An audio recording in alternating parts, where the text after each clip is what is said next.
Welcome to The Explainer. Today, we're going to tackle something huge, the world of leadership and motivation. We're going to cut through all the buzzwords and get to the heart of what really makes a leader effective.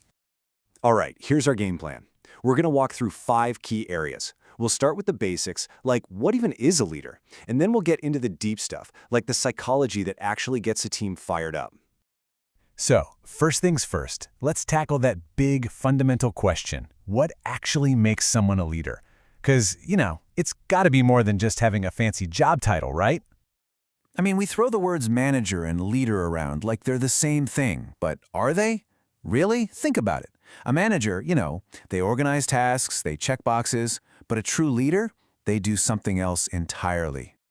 And you know who put it perfectly? The legendary Peter Drucker. He said leadership is about lifting people up, pushing them to be better than they thought they could be. It's not about just keeping things running smoothly. It's about sparking real change, real transformation. So, here's the key takeaway, right? Leadership isn't a thing you are. It's a thing you do.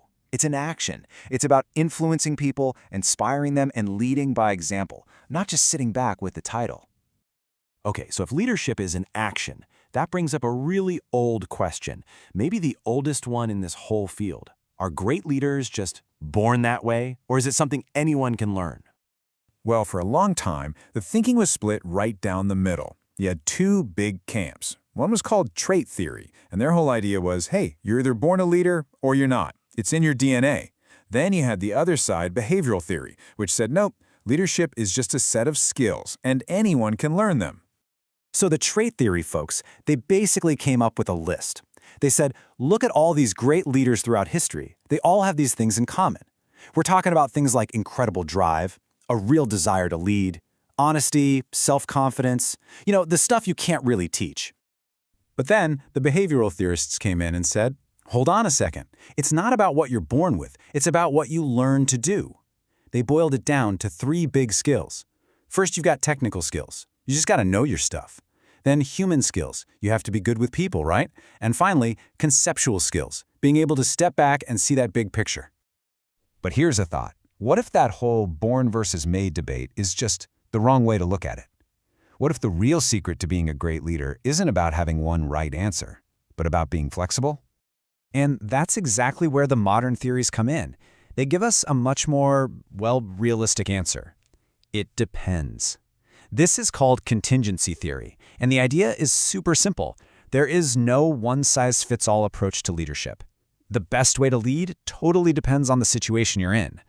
And this is a fantastic way to see that it depends idea in action. This is Hersey and Blanchard's model, and it's all about matching your style to your team members' readiness. So if you've got someone who's new and not sure what to do, you give them clear direction. If they're eager but don't have the skills yet, you coach them. Got a pro who's maybe a little hesitant? You support them. And for that person who's both skilled and confident, you just get out of their way and delegate. All right, so if being a good leader is all about adapting, what does that actually look like day to day? Let's break down a few of the most common leadership styles you'll see out there. First up, you've got the autocratic leader. This is the classic my way or the highway approach. The leader calls all the shots, makes every decision, and the team just follows orders. It's very top-down, very command and control. Think of an army general in a battle. Then, on the complete other end of the spectrum, you have the democratic style. Some people call it participative. Here, the leader is more of a team captain. They bring everyone into the decision-making process. They ask for ideas. It's all about collaboration and getting buy-in from the whole team. And then we have transformational leadership. This one is all about inspiration. A transformational leader doesn't just assign tasks, they paint a picture of the future. They get people excited about a shared vision and push them to be more creative and achieve more than they ever thought possible. And as you can see, none of these styles is a silver bullet. Each one has its place. The autocratic style, awesome when you need a fast decision in a crisis, but it totally crushes creativity. Democratic leadership is great for morale, but man, it can be slow. And transformational leaders are amazing for driving change, but they can sometimes shake things up a little too much. See, it always comes back to it depends. But look, you can be the most adaptable leader in the world, you can have the perfect style for any situation, but if your team isn't motivated, none of it matters. So for our final piece of the puzzle, let's talk about what actually lights that fire under a team. So what is motivation really?